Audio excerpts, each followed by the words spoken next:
The champagne flutes clinked in perfect harmony as 200 guests raised their glasses to celebrate what they believed would be another year of marital bliss. But nobody in that glittering ballroom knew that the woman standing beside her husband in a stunning emerald gown had just inherited a $1.2 trillion real estate empire from a grandfather she'd never met. Ryan Mitchell adjusted his Rolex and smiled at the crowd gathered for their 5th anniversary party, but his eyes kept drifting toward the blonde woman laughing near the dessert table, his wife's best friend, Jessica Reynolds, the woman he'd been sleeping with for 8 months. His wife, Elena Foster Mitchell, squeezed his hand and whispered something about how lucky she felt. But Ryan had already made his decision, and the divorce papers sat folded in his inner jacket pocket, waiting for the perfect moment when all their friends and family could witness what he believed would be her ultimate humiliation. The inheritance notification had arrived via encrypted email just 3 hours before the party, but Elena's phone had died that morning, leaving the message unread, leaving her completely unaware that she'd just become one of the wealthiest women in North America. Ryan cleared his throat and tapped his champagne glass with a silver spoon, calling for silence, but he had no idea that the announcement he was about to make would trigger a chain of events that would destroy everything he'd built and leave him begging for mercy from the woman he was about to publicly betray. Jessica moved closer to the stage, her red dress catching the light, her smile confident, but she too remained ignorant of the fortune that had just landed in her best friend's lap, ignorant of the fact that her betrayal would cost her more than just a friendship. The room fell silent as Ryan's voice echoed through the speakers, his words about to shatter the illusion of the perfect marriage. But Elena stood there smiling, her mind on the charitable foundation she'd planned to discuss with him later, completely unaware that her husband was about to divorce her at their own anniversary party to marry her best friend, and completely unaware that what she would do next would make him regret everything. Would Ryan have proceeded with his cruel plan if he'd known about the trillion-dollar inheritance that his wife hadn't yet discovered? Would Jessica have betrayed her best friend if she'd realized that Elena was about to become more powerful than anyone in that room could imagine? Would Elena's response to this public humiliation reveal a strength that had been hidden beneath years of trying to be the perfect wife? Would the revelation of the inheritance transform Elena from a woman scorned into an unstoppable force that would dismantle everything Ryan and Jessica had schemed to build? The crystal chandeliers cast dancing shadows across the grand ballroom of the Meridian Hotel, but Elena Foster Mitchell felt a strange hollowness in her chest that all the glittering lights couldn't fill. She'd spent 6 months planning this anniversary party, coordinating with caterers and florists, selecting the perfect vintage champagne. But something in Ryan's demeanor over the past few weeks had created a distance between them that she couldn't quite name. Her husband stood beside her in his custom-tailored Tom Ford suit, his dark hair perfectly styled, his smile practiced, but his eyes held a coldness that made her stomach twist with an anxiety she kept pushing down. The ballroom buzzed with conversations from their closest friends and family members, but Elena's mind drifted to the morning her phone had died, just as she was rushing out to finalize the party arrangements. She'd forgotten to charge it the night before, too exhausted from a double shift at the community center where she volunteered, too tired from the stress of trying to be everything Ryan seemed to need her to be. The device now sat in her clutch, still dead, still silent, but on its dormant screen waited a message that would change everything. An encrypted email from Rothschild and Associates, international estate attorneys, informing her that her maternal grandfather, Nathaniel Beaumont, a reclusive real estate magnate she'd never met, had passed away and named her the sole heir to his $1.2 trillion empire spanning properties across 47 countries. Elena had grown up believing her mother's family had disowned them, But the truth was more complicated. Her mother, Catherine Beaumont, had fallen in love with Elena's father, a struggling artist named David Foster, and Nathaniel had given Catherine an ultimatum: leave David or be cut off from the family fortune. Catherine had chosen love, but she died when Elena was only 7, leaving her father to raise her alone in a modest apartment in Queens. David had passed away 2 years ago, and Elena had spent those years working as a nonprofit administrator, pouring her energy into helping others, never knowing that her grandfather had been watching from afar, tracking her kindness, her integrity, her refusal to compromise her values even when money was tight. But none of that mattered now as Ryan tapped his champagne glass with a silver spoon, but the sound that rang out felt like a death knell rather than a celebration. The crowd quieted, 200 faces turning toward the stage where her husband stood, his expression unreadable. But Jessica Reynolds moved closer to the front, her red dress a slash of crimson against the cream-colored walls. Elena felt her best friend's presence before she saw her, but something about Jessica's positioning felt wrong, felt calculated, felt like a betrayal Elena's intuition had been whispering about, but her heart had refused to acknowledge. "Thank you all for coming tonight," Ryan's voice boomed through the speakers, his tone confident, almost triumphant, but Elena noticed he hadn't looked at her once since stepping up to the microphone. "5 years ago, I made what I thought was the right decision, but we all evolve, we all grow, and sometimes we realize that the path we're on isn't the one we're meant to walk." Elena's breath caught in her throat, but she forced herself to keep smiling, to keep standing tall in her emerald gown, even as her world began to crack beneath her feet. The guests shifted uncomfortably, sensing the tension, sensing that something was terribly wrong, but nobody moved to intervene. Ryan's parents sat at a front table, his mother's face pale, his father's jaw clenched, but they said nothing. Elena's aunt, her father's sister, and her only remaining family stood near the bar, her hand covering her mouth, her eyes wide with dawning horror. "The truth is," Ryan continued, pulling a folded document from his jacket pocket, "I've been unhappy for a long time, but I didn't know how to tell Elena that I'd fallen in love with someone else, someone who understands me, who challenges me, who makes me feel alive in ways I haven't felt in years." The ballroom erupted in gasps and whispered exclamations, but Elena stood frozen, her mind struggling to process what was happening. Jessica stepped onto the stage, her movements fluid, practiced, rehearsed, but the smile on her face held a cruelty Elena had never seen before. They'd been best friends since college, roommates for 3 years, bridesmaids at each other's weddings. Well, Elena had been Jessica's maid of honor when Jessica married, and divorced within 18 months. But Jessica had stood beside Elena when she'd married Ryan, promising to always support her, to always protect their friendship. "I'm filing for divorce," Ryan announced, his words falling like hammers, like nails in a coffin. "And Jessica has agreed to marry me. We wanted to tell you all together, surrounded by the people who matter most, because we believe in honesty, in transparency, in living our truth."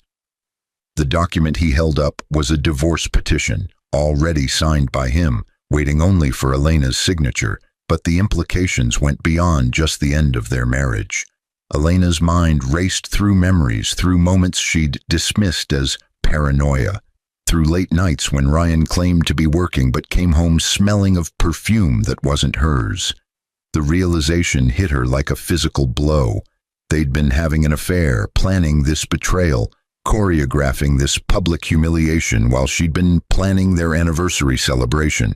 But something in Elena shifted in that moment, something fundamental, something that had been dormant for too long.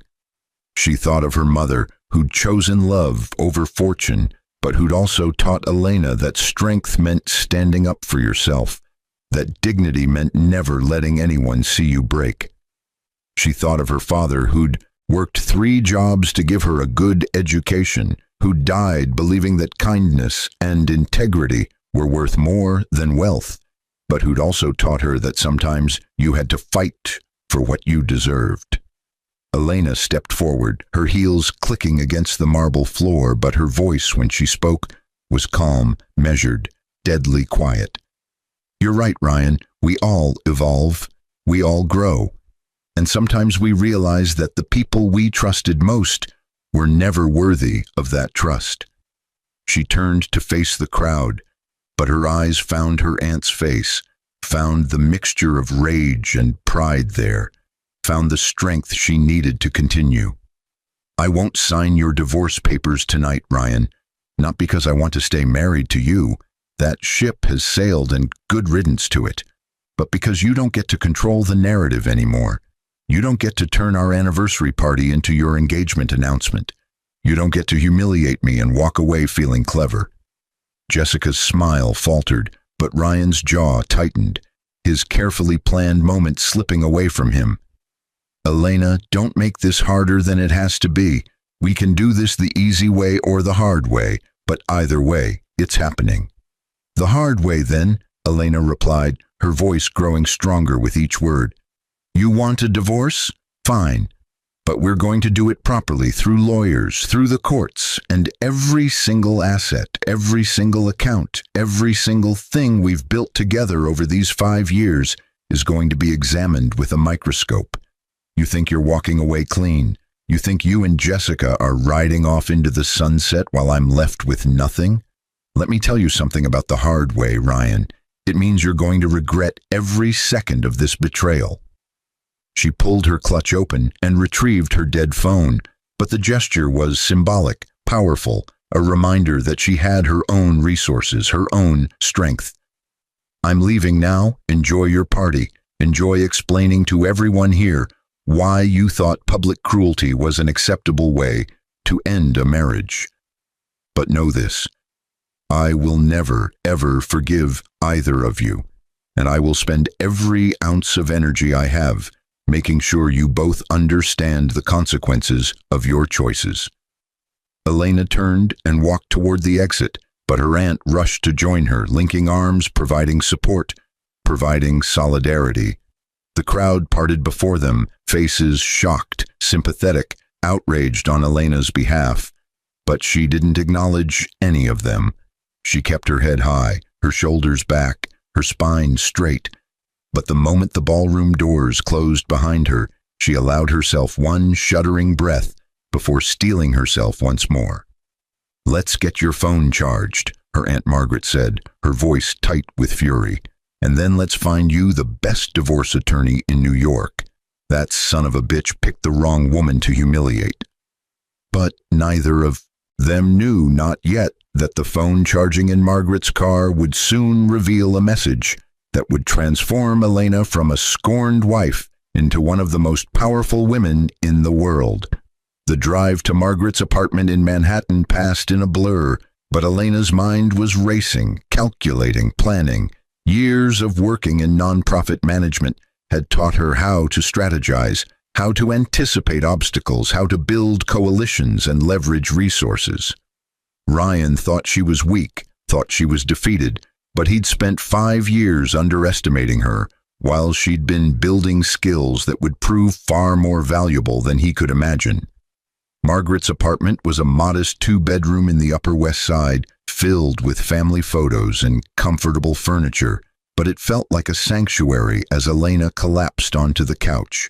Her aunt disappeared into the kitchen to make tea, but Elena finally plugged her phone into a charger and waited for it to power on. The screen flickered to life, notifications flooding in, but one email stood out among the rest, encrypted, marked urgent from a sender she didn't recognize. Her fingers trembled as she entered the decryption password that appeared in a follow-up text message. But what she read made her world tilt on its axis. Nathaniel Beaumont, her grandfather, dead at 93, sole heir, $1.2 trillion, real estate empire, properties in 47 countries, portfolio including commercial buildings, residential developments, historical landmarks, and entire islands. Immediate transfer of assets upon identity verification and acceptance of inheritance terms. Elena read the email 3 times, but her mind refused to fully process the information. She'd grown up believing her mother's family wanted nothing to do with her, but here was evidence that her grandfather had been monitoring her life, had been impressed by her choices, had decided she was worthy of an inheritance that would make her one of the wealthiest individuals on the planet. The email included a phone number for the estate attorneys and instructions to call within 72 hours to begin the transfer process. "Margaret," Elena called out, her voice shaking, "you need to see this." Her aunt rushed back into the room, but the tea was forgotten as Elena handed her the phone. Margaret's eyes widened as she scrolled through the message, her face cycling through disbelief, shock, and finally fierce joy. Oh my God, Elena, do you know what this means?" "It means everything changes," Elena whispered, but her mind was already spinning with possibilities. "It means Ryan just divorced one of the wealthiest women in North America at our anniversary party to marry my backstabbing best friend. It means they have no idea what's coming for them." But revenge, Elena knew, wasn't about lashing out impulsively. It was about calculated justice. She thought back to her nonprofit work, to the organizations she'd helped build, to the communities she'd served. But now she had the resources to make a real difference, to create lasting change. And yes, to make Ryan and Jessica understand the magnitude of their mistake. The next morning, Elena sat in the conference room of Rothschild and Associates, but the mahogany table and leather chairs felt surreal, like she'd stepped into someone else's life. Marcus Rothschild, no relation to the famous banking family, he'd explained, with a wry smile, was a distinguished man in his 60s with silver hair and sharp eyes. He'd spent 3 hours walking Elena through her grandfather's estate, but the numbers were so large they'd lost meaning somewhere around the 100 billion mark. "Your grandfather was a complicated man," Marcus explained, spreading documents across the table, "but he respected your mother's choice, even if he couldn't accept it at the time. He spent the last 30 years building this empire with you in mind, structuring it so that you'd have the resources to make whatever impact you wanted on the world. He saw how you lived, how you dedicated yourself to helping others despite having so little yourself. And he believed you'd be a better steward of this wealth than anyone else in the family."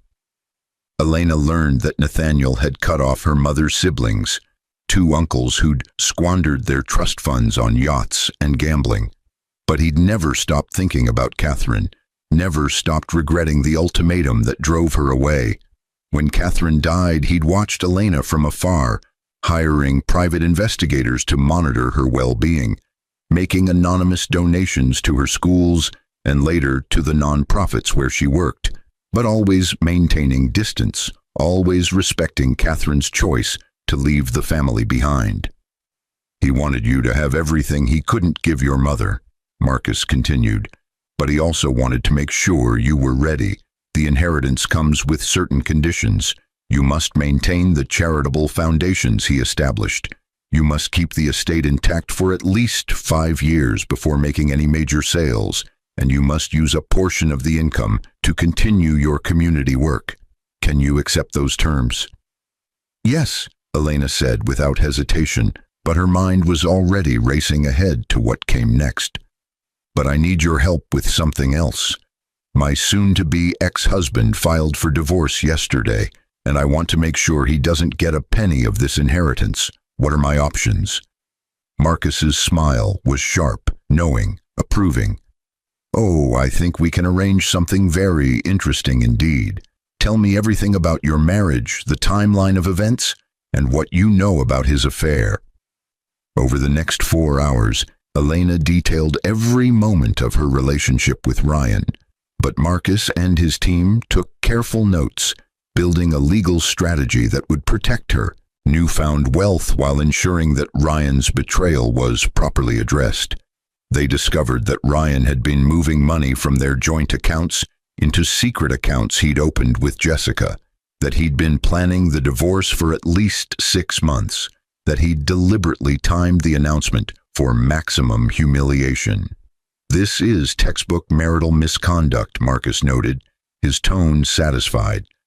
In New York, adultery isn't grounds for financial penalty in divorce anymore, but the asset concealment and the timing of his filing, deliberately trying to hurt and humiliate you, give us significant leverage. Plus, the inheritance came to you before he filed the papers, which means it's technically a marital asset, but we can argue that it's a family inheritance that should be excluded from division. With the right judge, the right arguments, we can make sure Ryan gets exactly what he deserves, which is nothing. But Elena had already moved beyond just protecting her assets, her mind working through a larger plan. "I want to buy his company," she said suddenly, the idea crystallizing as she spoke. "Ryan owns a commercial real estate development firm. It's been struggling lately, but he's too proud to admit it. I want to acquire it, restructure it, and make sure he has to watch everything he built become part of my empire." Marcus's eyebrows rose, but respect flickered in his eyes. "Aggressive. I like it. Let me make some calls. If his company is as vulnerable as you suggest, we can probably arrange a hostile takeover within a few weeks. But Elena, are you sure you want to go this route? Revenge can be satisfying in the moment, but it can also consume you." "This isn't revenge," Elena corrected, her voice firm. "This is justice. This is showing Ryan and Jessica that actions have consequences, that you can't destroy someone and expect to walk away unscathed. And more than that, it's about building something meaningful with these resources. I'm going to transform my grandfather's empire into a force for good, but I'm also going to make sure that the people who tried to crush me understand exactly who they were dealing with."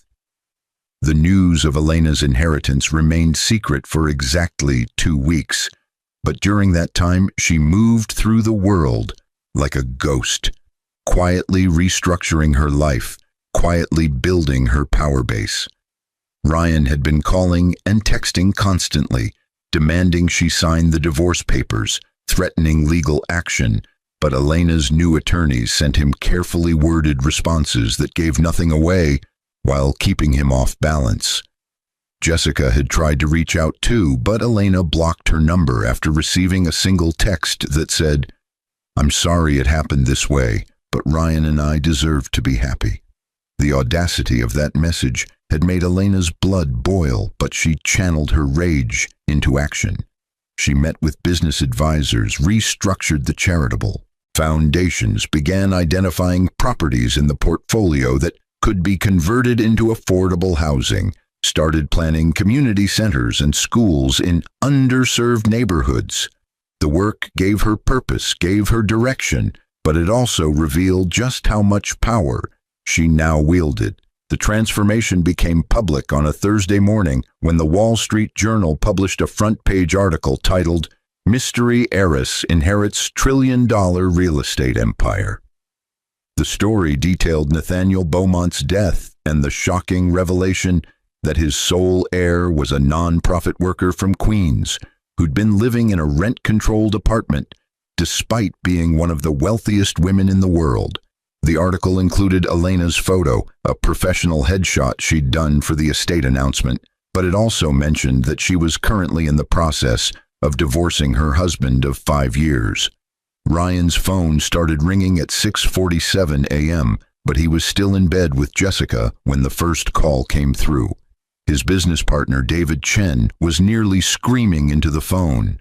"Tell me it's not true. Tell me your wife isn't the Beaumont heiress. Tell me you didn't file for divorce from a woman worth over $1 trillion.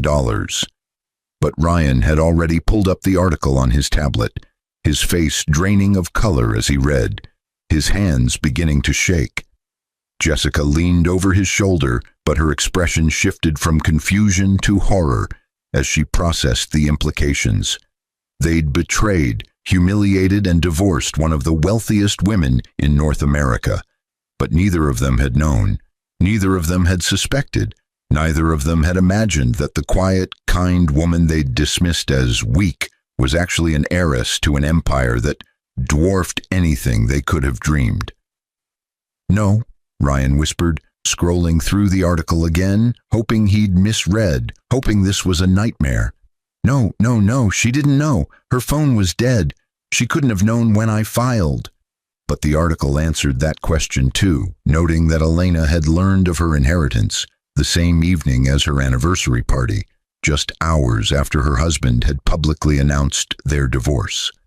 The timeline was clear, the implications devastating. Ryan had divorced Elena before she officially accepted the inheritance, which meant he'd forfeited any claim to the assets. But he'd also done it in the most publicly humiliating way possible, which meant Elena had every reason to destroy him. Jessica's phone buzzed with notifications, but every message was from friends and family expressing shock, dismay, and in some cases, barely concealed glee at her predicament. Her mother's text was particularly brutal. "You betrayed your best friend for a man who was married to a trillion-dollar heiress. I raised you better than this. Don't come to Sunday dinner until you've figured out how to apologize for the rest of your life." But apologies wouldn't matter now, wouldn't change the fundamental reality of what they'd done. Ryan stumbled out of bed and paced the apartment, his mind racing through the implications for his business, his reputation, his future.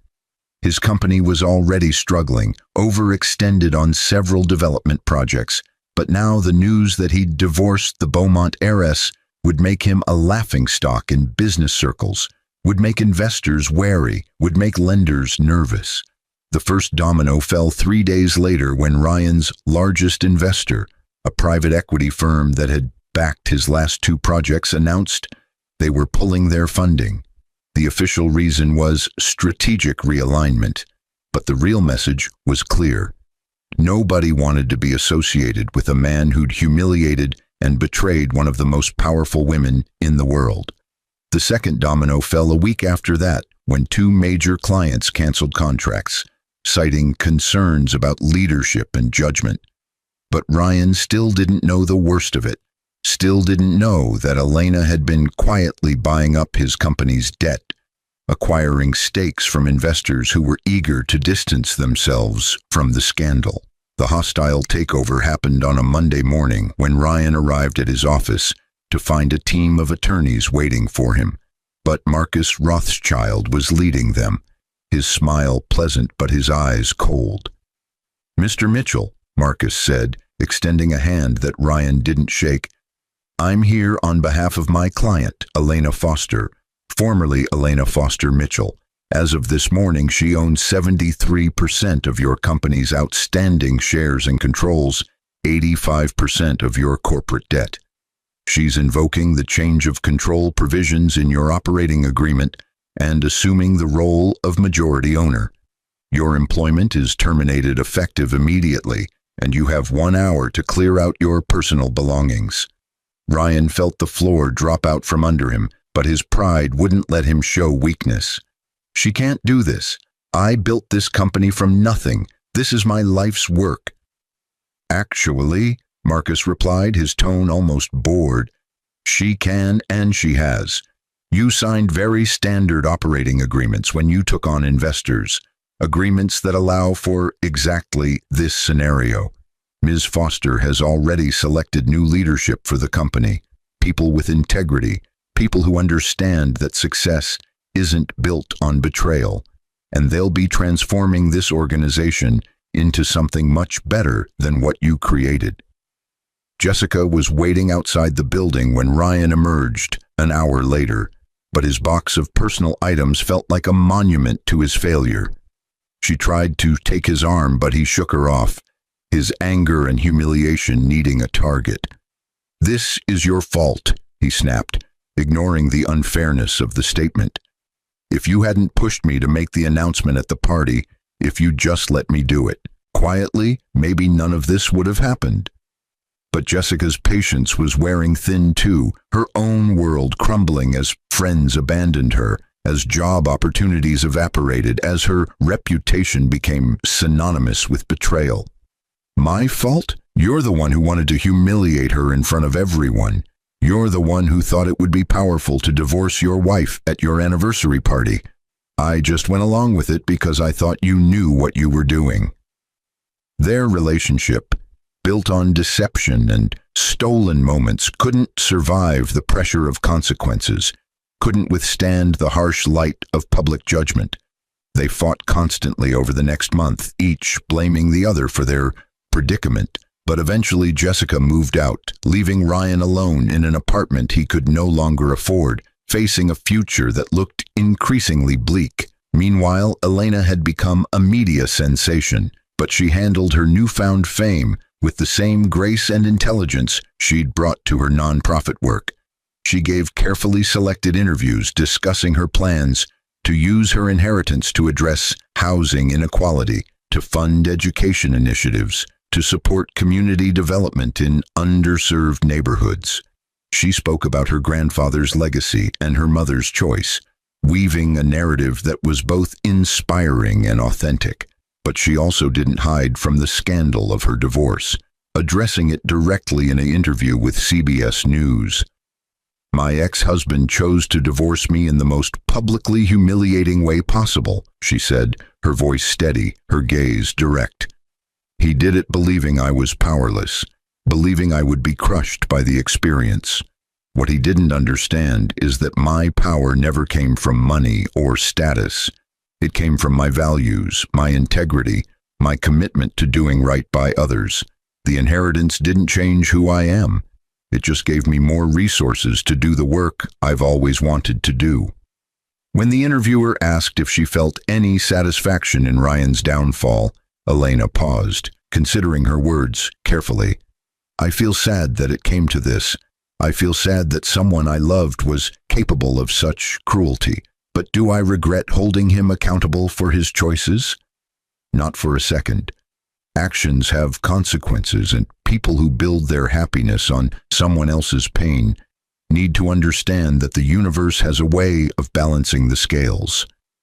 The interview went viral, but Elena's combination of vulnerability and strength resonated with millions of people who'd experienced betrayal, who'd been underestimated, who'd fought to maintain their dignity in the face of humiliation. She became a symbol of resilience, but more importantly, she became a model for how to transform pain into purpose. 6 months after the anniversary party, Elena stood in front of a newly constructed community center in Queens, but the building bore her mother's name, the Catherine Beaumont Foster Center for Community Development. The facility included a library, computer labs, job training programs, child care services, and affordable housing units on the upper floors. It was the first of 50 such centers Elena planned to build across the country, but it was also a tribute to the woman who'd chosen love over fortune and taught her daughter that true wealth came from how you treated others. Ryan attended the opening, but he stood at the back of the crowd, unnoticed, unemployed, diminished. He watched Elena cut the ribbon, watched her speak about second chances and community resilience, watched her shine with a confidence he'd never seen during their marriage. Jessica wasn't with him. She'd moved to Los Angeles 6 weeks earlier, trying to outrun her reputation, but her absence felt appropriate somehow, felt like another consequence of their betrayal. As the ceremony concluded and the crowd dispersed, Elena spotted Ryan, but instead of looking away, she walked directly toward him. Her security team tensed, but she waved them off, approaching her ex-husband with the same calm determination she'd shown on their anniversary night. "Ryan," she said, her tone neutral, professional, but not unkind. "Elena," he replied, his voice rough with emotions he couldn't name. "The center looks incredible. Your mother would be proud." "Yes," Elena agreed, "she would be, but she'd also be disappointed in what you did, in how you chose to end our marriage. You know that, right?" Ryan nodded, unable to meet her eyes, but the weight of his regret was visible in every line of his body. "I know. I think about it every day. If I could go back, if I could do it differently." "But you can't," Elena interrupted, her voice firm but not cruel. You made your choice, Ryan. You chose humiliation over honesty, cruelty over kindness, and betrayal over integrity. Those choices have consequences, and you're living with them now. I don't say that to hurt you. I say it because it's the truth, and I think you need to hear it. I've lost everything, Ryan admitted, his voice breaking slightly. My company, my reputation, my relationship with Jessica. Everything I thought mattered is gone, and I have no one to blame but myself. Elena studied him for a long moment, but then she surprised him. You haven't lost everything, Ryan. You've lost the things you built on a foundation of deception, but you still have your life, your health, your ability to make different choices going forward. What you do with that second chance is up to you. She reached into her purse and pulled out a business card, but it wasn't for one of her companies. It was for a counseling center she'd funded. This is a resource for people working through relationship trauma, addiction, and personal crisis. I think you should call them. Not because I want anything from you, but because I genuinely believe everyone deserves a chance to heal and grow, even people who've hurt others. Ryan took the card, but his hands were shaking, his eyes bright with unshed tears. Why would you help me after everything I did? Because, Elena said, her voice softening slightly, holding on to anger and resentment doesn't hurt you. It hurts me. And I refuse to let your betrayal turn me into a bitter person. I'm moving forward with my life, building something meaningful, but I can do that while still acknowledging your humanity. Just don't mistake my kindness for weakness, Ryan. If you ever try to hurt me again, if you ever come after me or my organizations, there won't be a second act of grace. With that, she turned and walked away. But Ryan stood there, clutching the business card, understanding for the first time the magnitude of what he'd lost. Elena wasn't just wealthy. She was strong, compassionate, visionary. Everything he'd been too blind to appreciate when they were married. His public humiliation of her hadn't broken her. It had revealed her true character, forcing her to rise to a challenge she might never have faced otherwise. Over the following years, Elena's empire grew, but not in the traditional sense of accumulating more wealth for its own sake. She transformed properties into affordable housing, converted abandoned buildings into community centers, funded scholarships for students from low-income backgrounds, but she also maintained her grandfather's charitable foundations, expanding their reach and impact. She became known as a different kind of billionaire, someone who understood that extreme wealth came with extreme responsibility. Ryan eventually took her advice and sought counseling, but the process of confronting his choices, his insecurities, his need to feel powerful by diminishing others was brutal and humbling. He found work eventually, but not in real estate. He became a consultant helping people rebuild after financial crises, using his own spectacular failure as a case study in the consequences of poor judgment. It wasn't glamorous, but it was honest, and slowly, painfully, he began to rebuild something resembling integrity. Jessica never returned to New York, but she sent Elena a letter 2 years after the anniversary party. It was 15 pages long, filled with apologies, explanations, and attempts to justify the unjustifiable. But the final paragraph contained a sentence that felt genuine. I lost my best friend because I confused love with validation, because I thought taking something from you would fill the emptiness I felt inside. I was wrong about everything, and I will spend the rest of my life regretting it. Elena read the letter once, but she filed it away without responding. Some betrayals were too fundamental to forgive, some friendships too thoroughly destroyed to rebuild, but she could acknowledge Jessica's pain without accepting her back into her life. The grace Elena extended to Ryan at the community center opening was about her own healing, not about absolving anyone else's guilt. 5 years after inheriting her grandfather's fortune, Elena stood in the penthouse office of her headquarters building overlooking Central Park, but she felt the ghost of her mother's presence, felt the weight of choices made decades ago that had led to this moment. Catherine had chosen love over money, but Elena had been given both. Not because she'd sought wealth, but because she'd lived according to values that her grandfather had finally recognized and respected. The divorce from Ryan had been finalized 3 years earlier, but Elena barely thought about him anymore.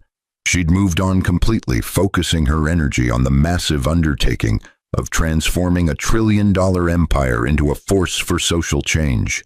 There were setbacks and challenges, people who questioned her methods, critics who accused her of being naive, but she persisted, driven by a vision that transcended personal enrichment. Her phone buzzed with a notification, but the message was from Marcus Rothschild, now one of her most trusted advisors. "Board meeting tomorrow at 10. We need to discuss the Global Housing Initiative expansion. Also, there's someone here to see you. Says it's important." Elena frowned, but told him to send the visitor up. She wasn't expecting anyone, but her security team had cleared whoever it was, so she waited by the window, watching the sun set over Manhattan, thinking about how much had changed since that terrible anniversary night. The elevator doors opened, but Elena turned to see a young woman stepping out, her face vaguely familiar, her eyes uncertain. It took Elena a moment to place her, but then recognition clicked. This was Ryan's younger sister, Melissa, whom she'd always liked during the marriage, but had lost touch with after the divorce. "Melissa," Elena said, gesturing to the seating area by the window. "This is a surprise. How have you been?" Melissa sat down carefully, but her expression was troubled, nervous, clearly building up to something difficult. "I've been okay, but I'm not here about me. I'm here about Ryan. He's in the hospital, Elena. He had a heart attack last week, and the doctors say he's going to survive.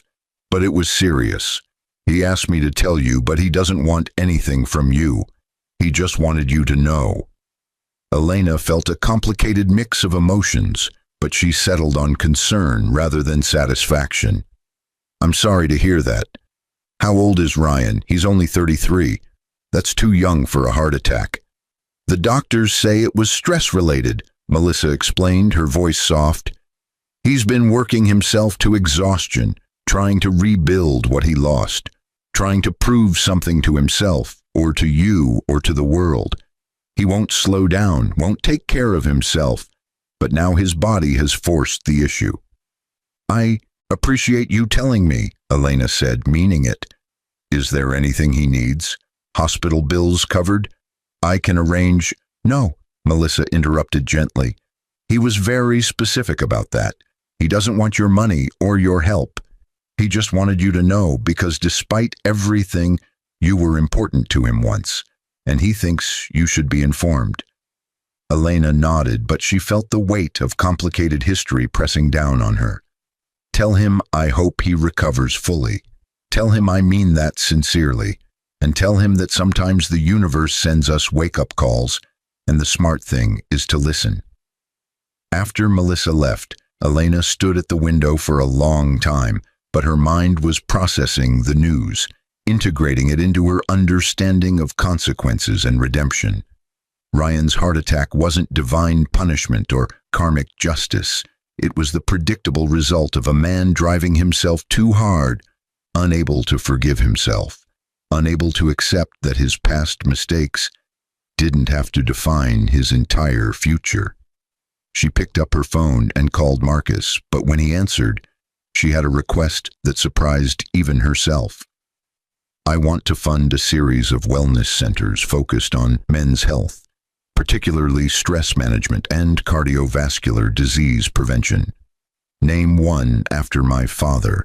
He died of a heart attack too, working himself to death trying to provide for me. But make sure the centers are accessible to everyone, regardless of ability to pay." "That's a beautiful idea," Marcus said warmly. "Are you thinking about Ryan?" "I'm thinking about everyone who carries so much weight they can't breathe," Elena replied.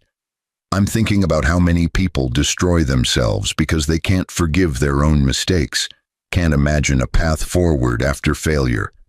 I want to create spaces where people can heal, where they can learn to be kinder to themselves.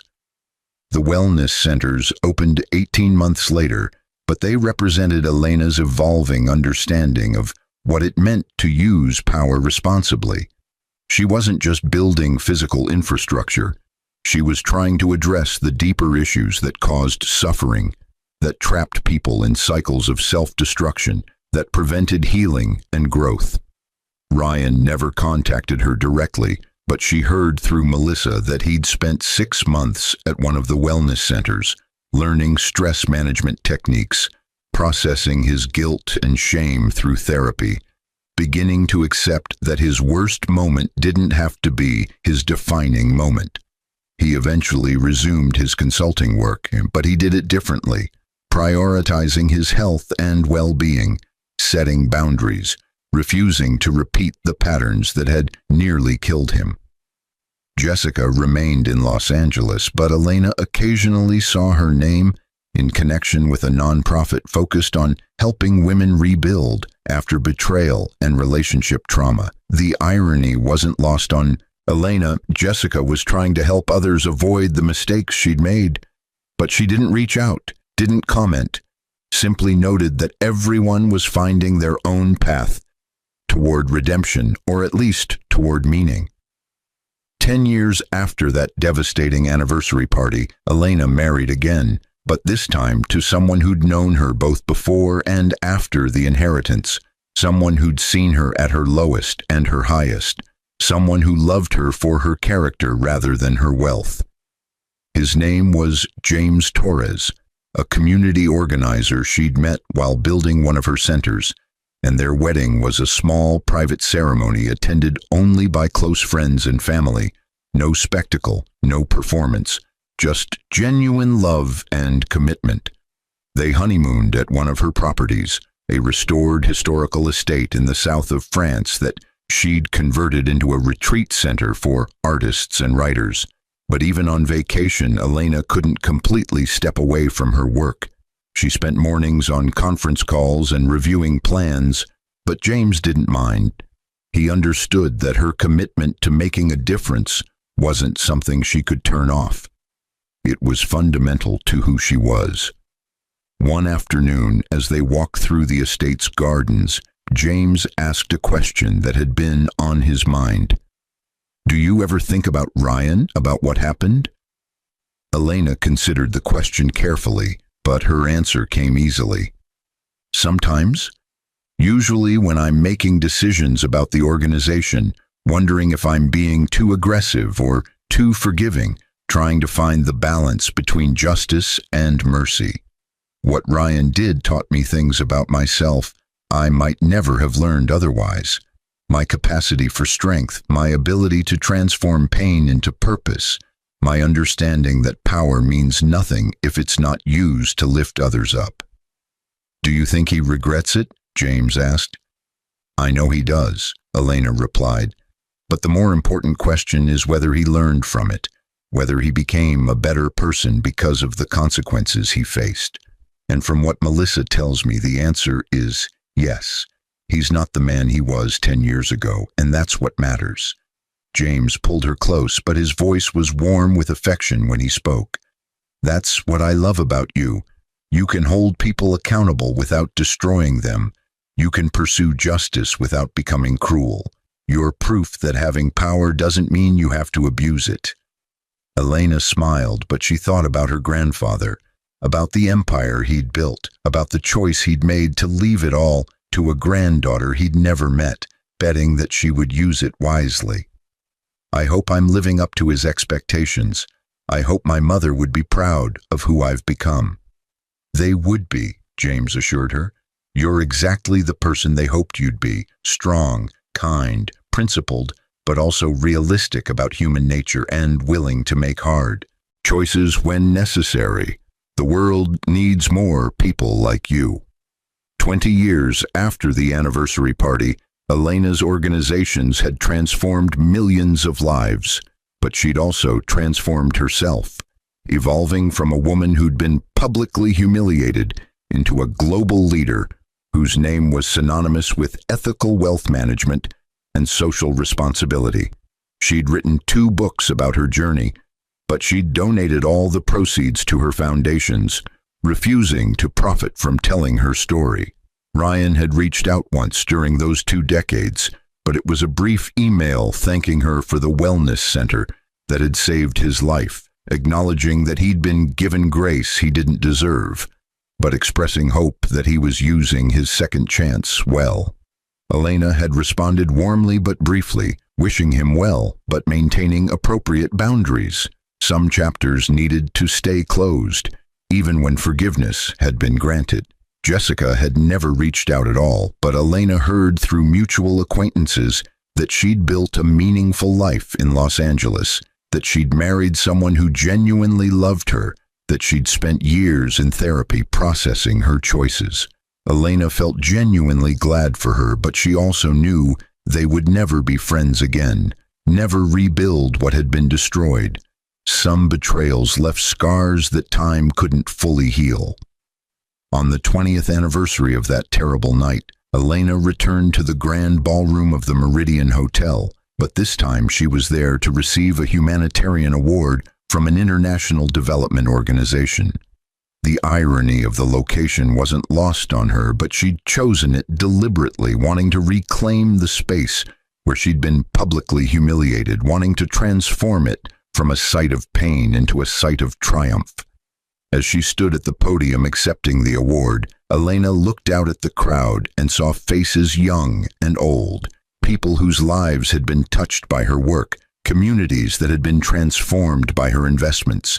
But she also saw ghosts, the ghost of the woman she'd been 20 years ago, standing beside a husband who was about to betray her, completely unaware of the fortune she'd inherited, completely unprepared for the journey ahead.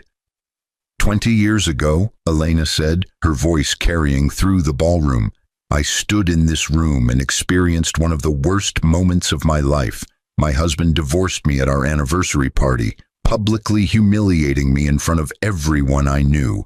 That same night, I learned that I'd inherited a massive fortune from a grandfather I'd never met.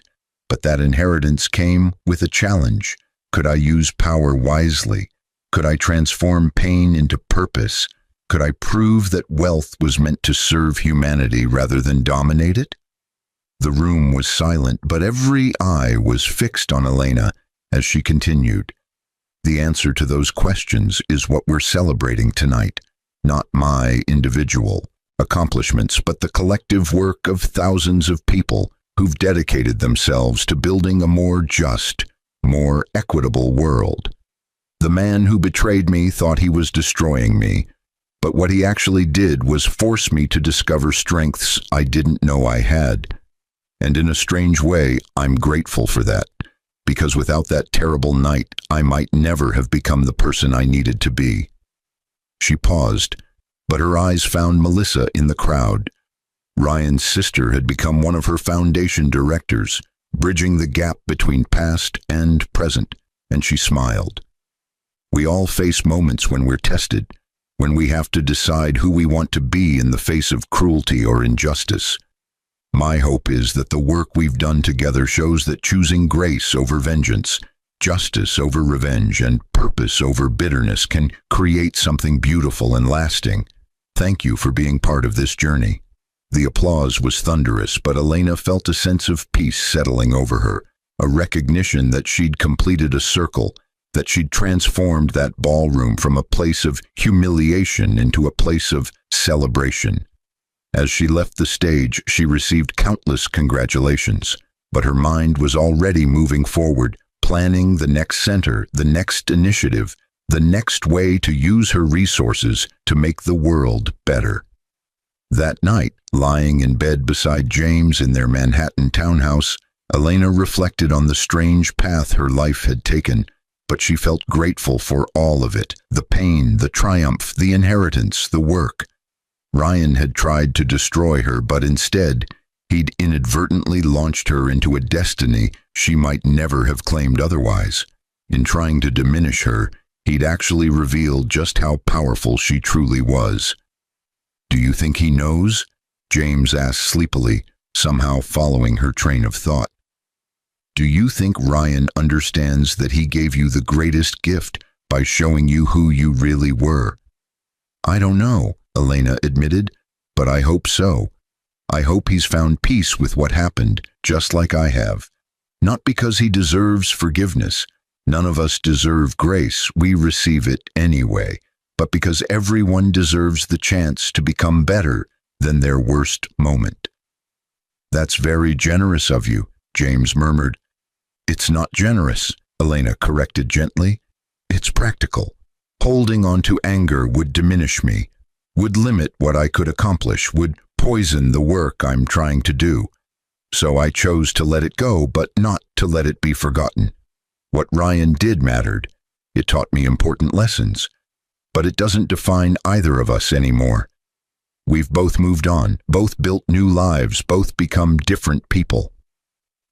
The city lights filtered through their windows, but Elena closed her eyes, feeling the weight of the day lifting, feeling gratitude for the journey she'd traveled. She'd started as a nonprofit worker living in a modest apartment, completely unaware that she was about to inherit a trillion-dollar empire, completely unprepared for her husband's betrayal. But she'd survived it all and emerged stronger, wiser, more committed to using power for good. In the end, Ryan's attempt to humiliate her had backfired spectacularly, but not because she'd crushed him, though she could have, but because she'd proven that real power came from how you treated others, from the values you upheld, from the impact you made on the world. He'd divorced a woman he thought was powerless, but he'd actually divorced one of the most powerful women in the world, someone who would use that power to transform millions of lives, someone who would never forget where she came from or the lessons she'd learned along the way. And that, Elena knew, was the real triumph. Not the wealth, not the revenge, not even the public vindication, but the knowledge that she'd remained true to herself, despite everything, that she'd chosen grace and justice over cruelty, that she'd built something meaningful from the ashes of her humiliation. Ryan would have to live with his regrets for the rest of his life, but Elena could sleep peacefully, knowing she'd honored her mother's memory, her father's values, and her grandfather's faith in her. The story of that anniversary party would be told and retold, but Elena didn't mind. It had become a modern parable about the consequences of betrayal, the power of resilience, the importance of character, but it was also a reminder that none of us truly knows what another person is capable of until we push them to their limits. Ryan had pushed Elena to her breaking point, but instead of breaking, she'd transformed, had risen to meet challenges she never would have faced otherwise, had become a force for change that would outlast any individual lifetime. And in the quiet darkness of their bedroom, surrounded by the evidence of all she'd built and all she'd become, Elena Foster, no longer Mitchell, never again anyone's property or anyone's victim, smiled and drifted toward sleep, dreaming of the communities she would help build tomorrow, the lives she would touch, the legacy she would leave behind. The inheritance had given her resources, but her own strength and character had shown her how to use them, and that made all the difference. The infertile wife he divorced stood in the shadows of his celebration, watching him toast his pregnant mistress with champagne he couldn't afford. But what he didn't know was that the woman he'd abandoned owned the very hospital where his mother now fought for her life, on machines he assumed were covered by insurance. She was no ordinary discarded spouse, but a legendary medical tycoon who'd built an empire while he'd been too blind to see past her empty womb.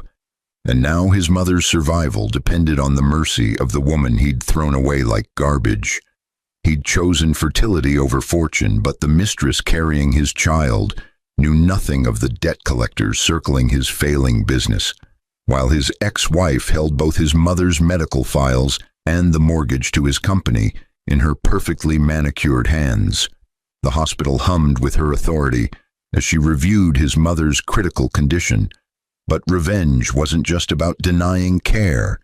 It was about letting him discover, piece by devastating piece, that the barren woman he'd mocked was actually the silent partner who'd funded his entire career. And now she was ready to collect. Would his pregnant mistress stand by him when the bankruptcy notices arrived? Would his mother survive long enough to learn her son had destroyed the one woman who could save her? And would he finally understand that infertility was never the weakness? His greed, his betrayal, and his devastating blindness were. The divorce papers had been signed on a Tuesday, but David Mitchell remembered it as the day he'd finally chosen his future over his past. His wife of 7 years had sat across from him in the lawyer's office with dry eyes and a calm expression that had unsettled him more than tears would have. But he'd pushed that discomfort aside because Jessica was 4 months pregnant and glowing with the promise he'd always wanted.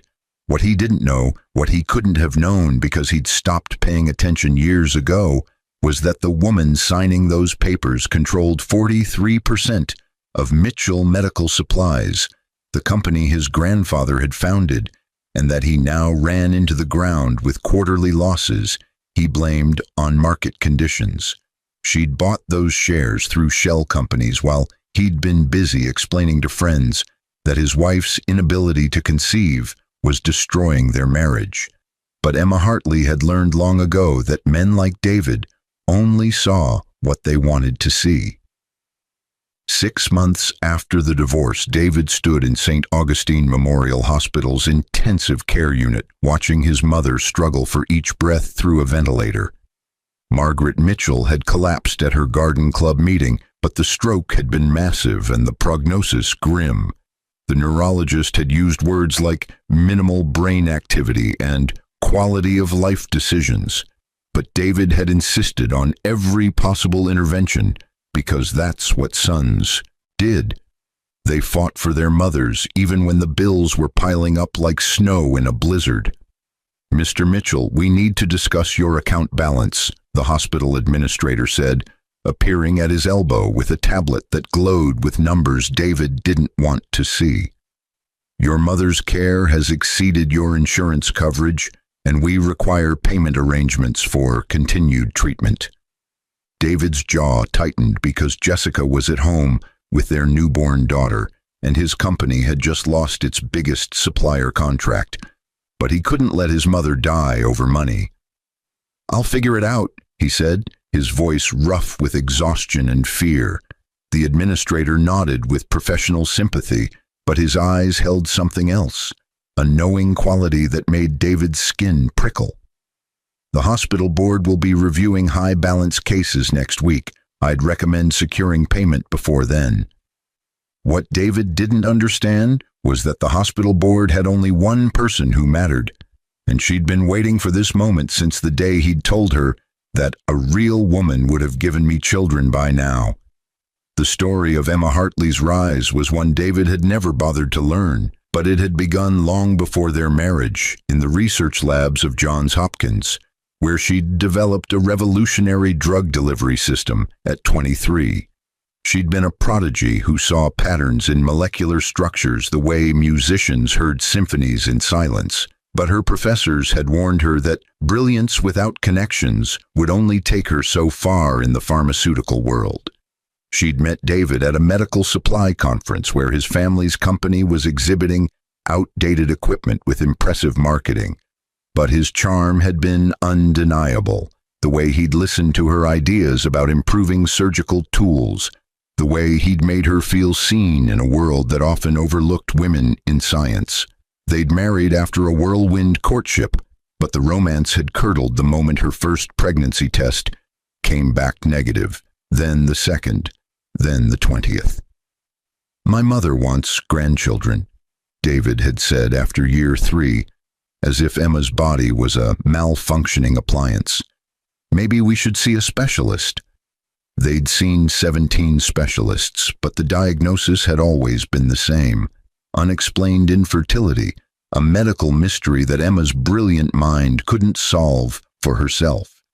David's resentment had grown with each failed cycle, but Emma had poured her grief into her work, patenting 3 more medical devices and licensing them through companies David never connected to his wife because she'd used her maiden name professionally. When Jessica had appeared at Mitchell Medical Supplies as a sales representative with red hair and easy laughter, Emma had seen the end coming like a diagnosis written in bold print. David's late nights at the office had multiplied, but his company's numbers had continued to decline because he'd been too distracted to notice that his new sales rep was selling nothing while costing him everything. "I'm in love with someone else," David had finally admitted, but his eyes had been defiant rather than apologetic. "Jessica's pregnant. She's giving me what you never could." Emma had felt something break inside her that wasn't her heart, but rather the last thread of mercy she'd been holding for the man she'd once believed she loved. "I hope you'll be very happy," she'd said, and she'd meant it the way a surgeon means, "This won't hurt." A comforting lie before the cutting begins. The shell companies had been easy to establish for someone with Emma's resources and intelligence, but taking control of St. Augustine Memorial had required 3 years of strategic stock purchases and board manipulation. She'd become the hospital's primary shareholder, while David had been busy playing house with Jessica and their baby. But Emma had been patient because revenge rushed was revenge wasted. "Dr. Hartley, the Mitchell file is ready for your review," her assistant said, placing a thick folder on the desk of Emma's executive office, the one on the hospital's top floor that David had walked past dozens of times without realizing who occupied it. Emma opened the file with steady hands, though her pulse quickened as she saw Margaret Mitchell's deteriorating brain scans. The older woman had been kind to her once, before David had poisoned that relationship with stories about Emma's deficiencies, but kindness didn't erase the countless family dinners where Margaret had asked pointed questions about grandchildren and sighed dramatically about her friend's lucky daughters-in-law. "The account is $473,000 in arrears," the assistant continued, "and Mr. Mitchell's company just had its credit line revoked by First National." Emma had arranged that revocation through a carefully placed phone call to a bank executive who owed her a favor, but she kept her expression neutral. "And the medical prognosis? Without continued intensive support, Mrs. Mitchell has approximately 72 hours. With support, she could linger for months, but meaningful recovery is unlikely." The decision Emma faced wasn't about mercy or cruelty, but about the message she wanted to send to the man who'd reduced her worth to her reproductive system. She'd built an empire while he'd built nothing, but he'd thrown her away for a woman whose only apparent talent was getting pregnant, and now that empire could save or destroy him. "Schedule a meeting with Mr. Mitchell," Emma said quietly, closing the file. "It's time we discussed his mother's care options." David had expected to meet with a hospital administrator, or perhaps a finance manager, but the assistant who led him to the executive floor seemed too well dressed and the elevator too private. The office he entered was more penthouse than workplace, with floor-to-ceiling windows overlooking the city and artwork that probably cost more than his house. The woman behind the desk had her back to him, studying the skyline with a posture he recognized even after 2 years. But his brain refused to process what his eyes were seeing because Emma was supposed to be alone in some apartment, childless and forgotten. Not here in this tower of power and money. "Hello, David," Emma said, turning to face him with a smile that held no warmth. "I understand you're having difficulty with your mother's hospital bills." The floor seemed to tilt beneath David's feet because this couldn't be happening, but the nameplate on the desk read, "Dr. Emma Hartley, Chief Executive Officer," and the degrees on the wall were from institutions that didn't hand out credentials to anyone ordinary. You work here?" "I own here," Emma corrected, moving to sit behind her desk with the confidence of someone who'd earned every inch of her authority. St. Augustine Memorial is my hospital, David, one of 17 healthcare facilities I control across 6 states. The words hit him like physical blows, but David's mind was racing backward through their marriage, trying to understand how he'd missed this. "You never said—" "You never asked," Emma interrupted, her voice sharp as a scalpel. "You were too busy complaining about my empty womb to notice that my patents were generating $30 million annually, or that I'd been anonymously funding your failing company for the last 5 years of our marriage." David's vision blurred because this had to be a nightmare, but Emma was pulling up documents on her computer screen, spreadsheets showing cash infusions into Mitchell Medical Supplies, all traced back to companies he now recognized as her shell corporations. She'd been saving him while he'd been betraying her, but that realization came with a horror that made him physically ill. "Why?" he managed to ask, though he wasn't sure if he meant why had she helped him, or why was she telling him now. "Because I loved you once," Emma said simply, "but that was before you decided my value as a woman was determined by my fertility rather than my mind, my work, or my devotion to a man who didn't deserve any of it." The cruelty of her words was matched only by their truth, but David's panic was rising because his mother was dying 3 floors below them, and this woman, his ex-wife, held all the power. "Emma, please, my mother needs—" "Your mother needs 24-hour intensive care that costs approximately $8,000 per day," Emma recited, pulling up another file. "Your insurance covered the first 100,000, but you're now approaching $500,000 in debt, and your company can't cover it because I've been systematically dismantling your supply contracts for the past 6 months." The confession should have shocked him, but David was beyond shock, drowning in the revelation of exactly how blind and stupid he'd been. "You're killing my business?" "Your business was already dying," Emma corrected. "I was just the one who stopped resuscitating it with anonymous loans and supplier connections. Mitchell Medical Supplies has been insolvent for 3 years, David. But you were too busy impregnating your mistress to notice that I was the only thing keeping you afloat." The flashback hit David with the force of a semi-truck, a memory he'd suppressed of Emma working late in their home office, her desk covered with files and contracts he'd never questioned.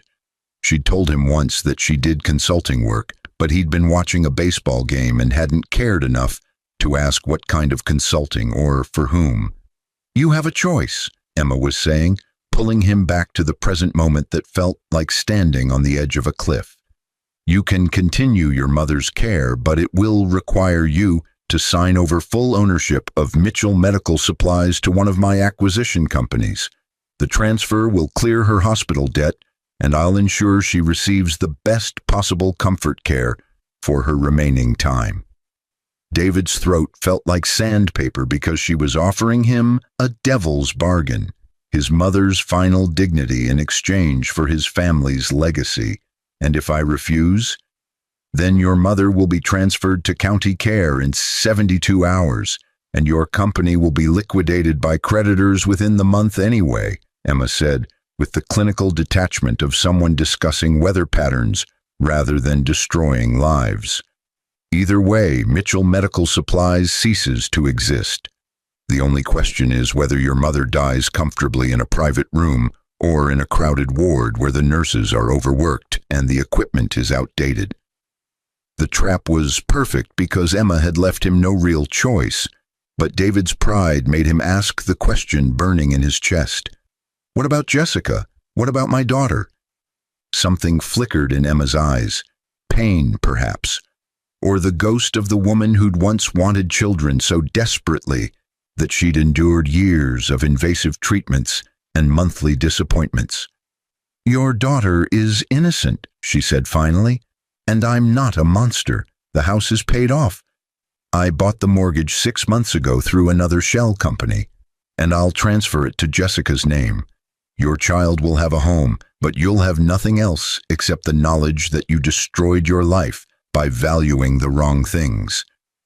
David signed the papers 3 days later in a conference room that smelled like lemon polish and regret, but his hands shook so badly that the signature looked like a child's scrawl. Emma didn't attend the signing, sending her lawyers instead, but David felt her presence in every clause that stripped away his identity and his future. His mother died 2 weeks later, comfortable and pain-free in a private room, with round-the-clock nursing care that Emma had authorized. But David couldn't decide if that mercy made the revenge crueler or kinder. The funeral was small, but Jessica didn't attend because she'd left him the day after learning about the bankruptcy, taking their 6-month-old daughter to live with her parents in another state. "You lied to me," Jessica had said, her pretty face twisted with anger and disappointment. "You told me you were successful, but you were broke the whole time we were together. I didn't sign up to raise a baby in poverty." David had wanted to explain that Emma had orchestrated his downfall, but the words had stuck in his throat because the real truth was worse. He'd orchestrated his own destruction the moment he'd decided his wife's worth was measured in fertility rather than capability, love, or partnership. 6 months after losing everything, David worked at a medical supply warehouse loading trucks for $12 an hour, but the job was something Emma had arranged through connections he didn't understand. The manager had hired him despite his lack of references and had even advanced him money for a security deposit on a studio apartment that smelled like mildew and defeat. He'd tried to see his daughter twice, but Jessica's lawyer had filed for full custody and child support that took most of his paycheck, leaving him barely enough for ramen noodles and regret. The irony wasn't lost on him that Jessica had been so eager to give him the child Emma couldn't, but that child had become another thing he'd lost through his own arrogance and blindness. The news reached him through a forwarded email that seemed designed to maximize his pain. Emma Heartlight had been named Healthcare Innovator of the Year by the American Medical Association, but the article detailed her rise from research scientist to medical tycoon. There were photos of her cutting ribbons at new hospital wings and shaking hands with senators, and in every image she looked powerful and complete in ways that had nothing to do with motherhood or marriage. The article mentioned her brief marriage to a medical supply executive who failed to recognize her potential, but David knew he was more than unrecognizing. He'd been actively dismissive, treating her accomplishments as hobbies while building his identity around a company that had been surviving only through her secret support. "She could have been open about it," David muttered to his empty apartment, trying to kindle anger from the ashes of his humiliation. "She could have told me who she was." But even as he said it, he remembered the times she'd tried to share her excitement about a new patent or a successful licensing deal, and how he'd half-listened while scrolling through his phone or thinking about sales projections that had never materialized. She had told him, but he'd been too self-important to hear her. The final twist came on a Tuesday, 1 year exactly from the day he'd signed the divorce papers that had set all of this in motion. David received a package at the warehouse with no return address, but inside was a thumb drive and a note in Emma's precise handwriting. "You destroyed our marriage by blaming me for circumstances neither of us could control, but you never knew the full story. Perhaps it's time you learned what you threw away." The thumb drive contained medical records that David initially didn't understand, but as he read through them on the warehouse computer during his lunch break, the horror bloomed like poison in his chest. The infertility hadn't been Emma's problem. It had been his. A childhood case of mumps that his mother had mentioned casually years ago had left him with severely compromised sperm count. But Emma had discovered this fact early in their marriage and had never told him. Instead, she'd endured years of treatments and tests, and monthly disappointments, letting him blame her while she quietly sought solutions that might have worked if he'd been willing to try IVF or adoption. But David had refused those options, calling them unnatural and insisting that real men don't need science to have children. The medical records included a notation from a fertility specialist.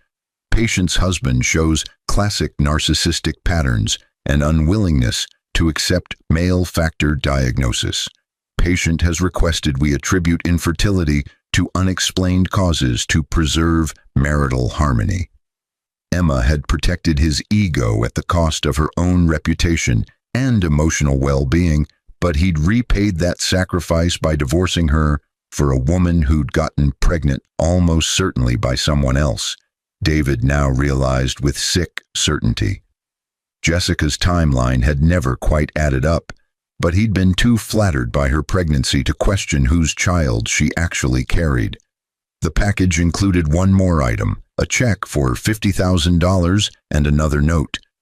This covers 1 year of child support for your daughter because she deserves a father who can afford to see her. Don't thank me. Use it to become someone worthy of being her father. David cashed the check with hands that felt like they belonged to someone else, but he didn't use the money the way Emma probably expected. Instead, he hired a lawyer and a private investigator, and within 3 months, he had proof that his daughter wasn't biologically his. Jessica had been sleeping with her regional manager the entire time she'd been dating David.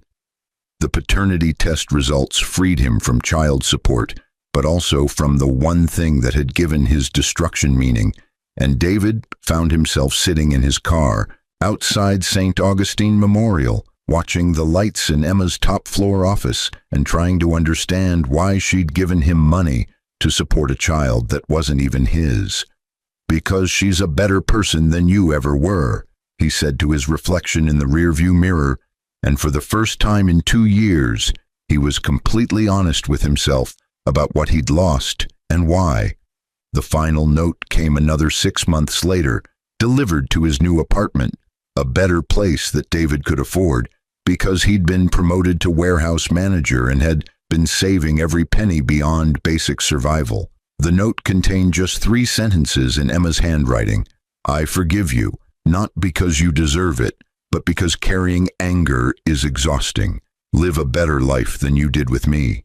And David, consider therapy. You need it more than you need revenge or redemption." David did get therapy, and over the course of 2 years, he slowly built something resembling a life that had value beyond status and legacy. He never saw Emma again except in occasional news articles about her expanding healthcare empire. But he kept that final note in his wallet as a reminder of the extraordinary woman he'd been too ordinary to appreciate. The brutal revenge had left him bankrupt and regretful, but Emma's final mercy had given him something he'd never expected, a chance to become someone different, someone better, someone who measured worth in character rather than fertility or finance. It wasn't the ending he'd imagined when he'd signed those divorce papers, but perhaps it was the ending he deserved. And somewhere in a hospital tower, overlooking the city, Emma Heartlight continued building her empire, childless but never empty, powerful and complete in ways David was only beginning to understand that true strength required. The charity gala at St. Augustine Memorial's new pediatric wing sparkled with champagne and designer gowns, but Emma Heartlight moved through the crowd with the effortless grace of someone who'd long ago stopped trying to impress anyone. At 42, she'd added 4 more hospitals to her empire and had been profiled in Forbes as one of the nation's most influential healthcare executives. But the achievement that made her smile tonight was the Children's Cancer Research Center that bore her mother's name. "Dr. Heartlight, the ribbon cutting is in 10 minutes, her assistant murmured, but Emma was already moving toward the new wing's entrance where photographers had gathered like well-dressed vultures. What she didn't expect was to see David Mitchell among the crowd of donors and supporters, though he looked so different from the man she'd divorced that she almost didn't recognize him. The expensive suits were gone, replaced by a simple but well-tailored blazer, but more significantly, the arrogance that had once defined his posture had been replaced by something quieter, humility perhaps, or simply the weight of hard-earned wisdom. Their eyes met across the lobby, but Emma didn't look away because she'd stopped running from her past the moment she'd decided to weaponize it. David approached slowly, as if afraid she might summon security, but his hands were empty, except for a small envelope that looked worn from being carried too long. "I wasn't sure you'd want me here," David said, his voice lacking the confidence that had once irritated her with its unfounded certainty. "But I've been volunteering in the pediatric ward for the past year, and I wanted to see this moment." Emma's eyebrows rose slightly because this information hadn't reached her, though she made a mental note to ask her volunteer coordinator why a man named David Mitchell had slipped through without triggering the alerts she'd placed on his name years ago. "Volunteering? Reading to kids during their chemotherapy sessions," David explained, and there was something raw in his expression that suggested this wasn't performance, but genuine purpose. "My therapist suggested I find a way to give back that wasn't about my ego or my redemption, but about just showing up for people who needed someone to care." The admission was so far removed from the man Emma had married that she felt a strange vertigo, but she gestured for him to walk with her toward a quieter corner of the lobby. "And have you? Found redemption, I mean." "I've found something better than redemption," David said, handing her the worn envelope. "I've found accountability and a life that has meaning beyond what it gives back to me.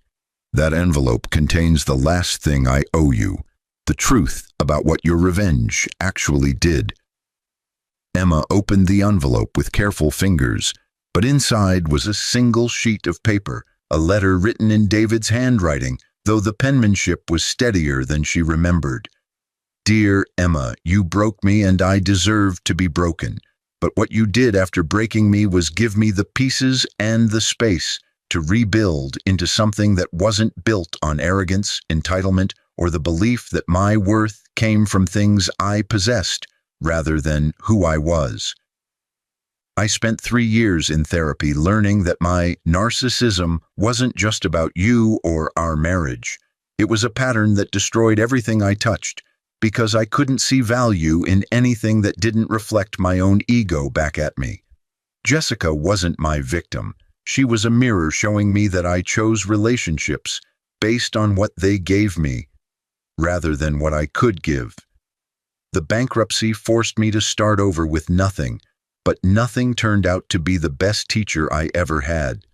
I learned to load trucks with dignity, to accept help without resentment, to measure my days in kindness rather than accomplishments. But here's the truth you never knew. Discovering that the infertility was mine, not yours, didn't just destroy my ego. It freed me from the lie I'd been living that biology determined worth. I spent years blaming you for not giving me children, but I never once asked if you wanted them for yourself, or if you wanted them because I demanded them.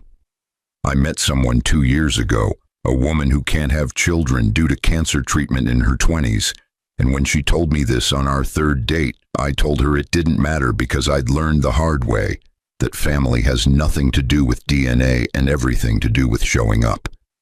We got married last month in a small ceremony, and we're fostering 2 children who needed a home more than we needed biological legacy. I'm not writing this to ask for your forgiveness, because you already gave me that, and I'm still learning to accept it. I'm writing to tell you that your revenge worked better than you probably intended. It didn't just bankrupt me financially, it bankrupted the person I was and forced me to build someone new from the ground up. You were right about everything, Emma. I was the problem. I was the broken one. and I threw away the best thing in my life because I couldn't see past my own reflection. Thank you for destroying me. It was the greatest gift you could have given, even if it took me years to understand that." Emma folded the letter carefully, but her throat felt tight with emotions she couldn't quite name. "You're fostering," she said finally, looking up at David with eyes that held something other than the cold satisfaction she'd felt 5 years ago. "2 boys, ages 6 and 8, David confirmed, pulling out his phone to show her a photo of himself with 2 smiling children at a park.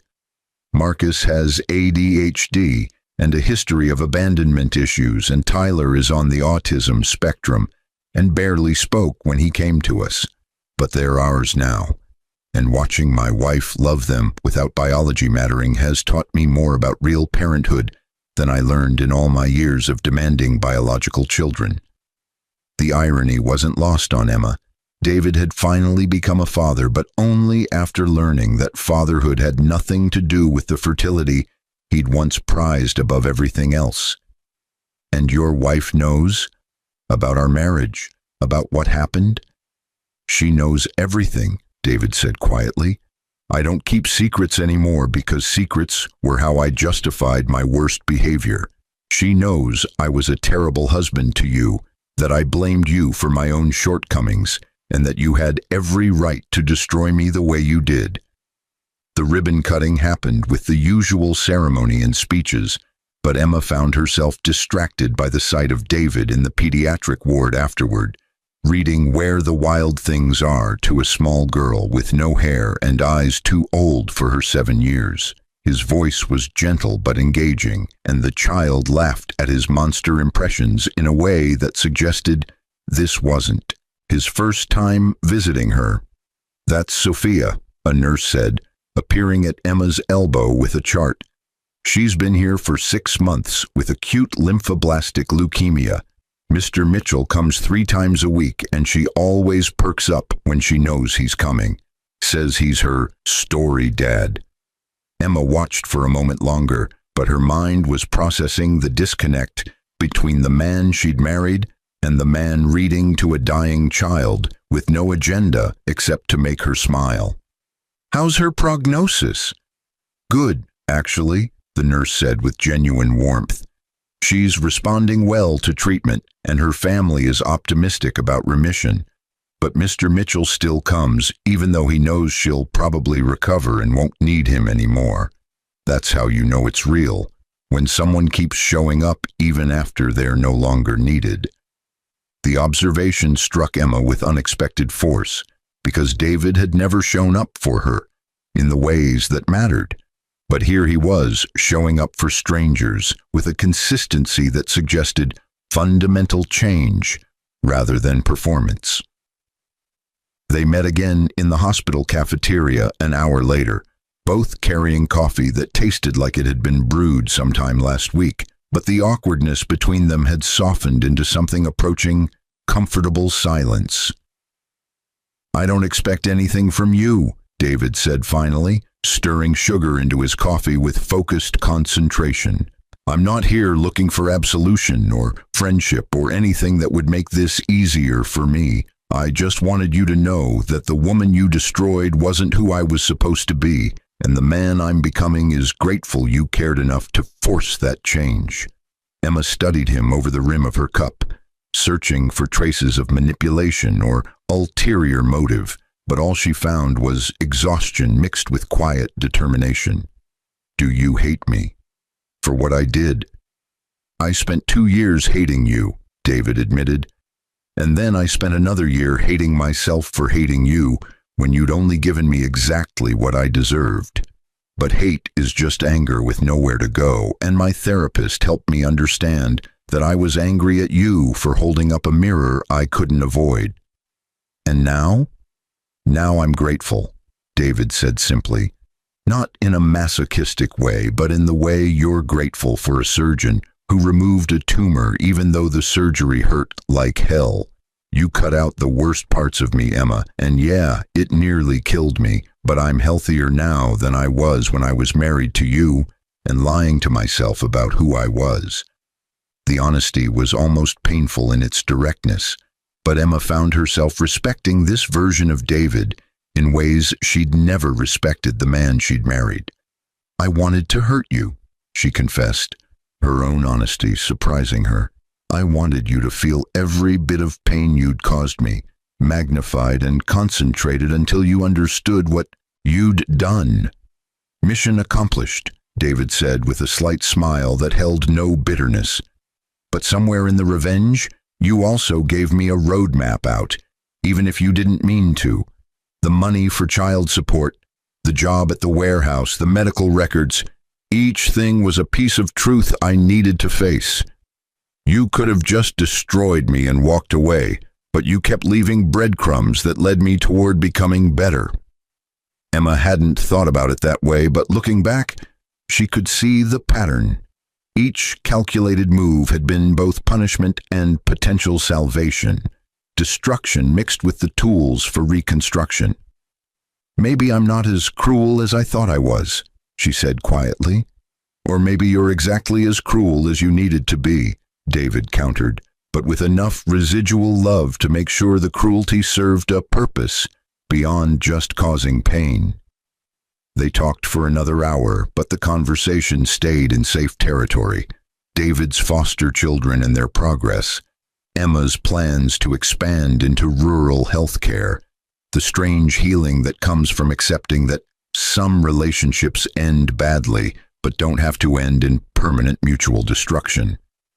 "I should go," David said finally, checking his watch with the careful attention of someone who'd learned that being late was a form of disrespect. "I'm picking up the boys from school, and Marcus has anxiety when we're not on time." "David," Emma called as he stood to leave, surprising herself with the impulse. "The volunteer coordinator position in the pediatric wing is opening up next month. It's a paid position, and it would involve coordinating all the reading programs and family support services. If you're interested, I'll make sure your application gets a fair review." The offer hung between them like a bridge neither had expected, but David's eyes widened with something that looked like hope mixed with disbelief. "You'd hire me? After everything?" "I'd hire the person you've become," Emma corrected. "The person you were wouldn't have lasted a week in that position, because it requires empathy, consistency, and the ability to show up for people who can't give you anything in return. But the man who reads to Sophia 3 times a week and fosters children who need stability, that man would be excellent at the job." "I don't deserve this," David said, but his voice cracked slightly. "Probably not," Emma agreed, "but those kids deserve someone who understands that showing up is the whole job, and you seem to have finally learned that lesson. Send me your resume, and we'll go from there." 6 months later, Emma stood in her office reviewing quarterly reports, but her attention kept drifting to the email from the pediatric wing director, praising the new volunteer coordinators, innovative programs, and genuine rapport with families. David had transformed the department with support groups for parents, extended reading hours, and a foster family mentorship program that connected current foster parents with families in crisis. "He's the best hire we've made in years," the director had written. "Completely lacks ego, shows up early, stays late, and the kids adore him. Whatever happened in his past, he's clearly learned from it." Emma saved the email in a folder she'd never admit to keeping, but seeing David succeed at something that had nothing to do with his own advancement gave her a satisfaction that felt different from the cold triumph of revenge. This was something warmer, more complex. The recognition that sometimes the best revenge isn't destruction but transformation, giving someone the tools to become better than they were, even if they'd hurt you unforgivably. Her phone buzzed with a text from an unknown number. "Thank you for the chance. I won't waste it. D." Emma typed a response, deleted it, typed another, but finally settled on something simple. "I know, that's why I gave it to you." She didn't expect friendship with David. Some wounds were too deep for that kind of healing. But she'd discovered something more valuable than friendship. The knowledge that her revenge had been powerful enough to break a man, but precise enough to leave him the pieces he needed to rebuild into something better. The legendary medical tycoon stood at her window overlooking the city, childless but surrounded by purpose, powerful but no longer driven by pain, and for the first time since signing those divorce papers 7 years ago, Emma Hartley felt something close to peace. David Mitchell had taken everything from her that biology could offer, but she'd taken everything from him that arrogance had built. And in the ashes of that mutual destruction, they'd both found versions of themselves that were somehow more complete than what they'd been together.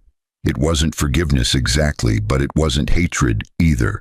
It was something new, the recognition that revenge, when done with surgical precision, could be both devastation and gift, ending and beginning, the closing of one story and the opening of another.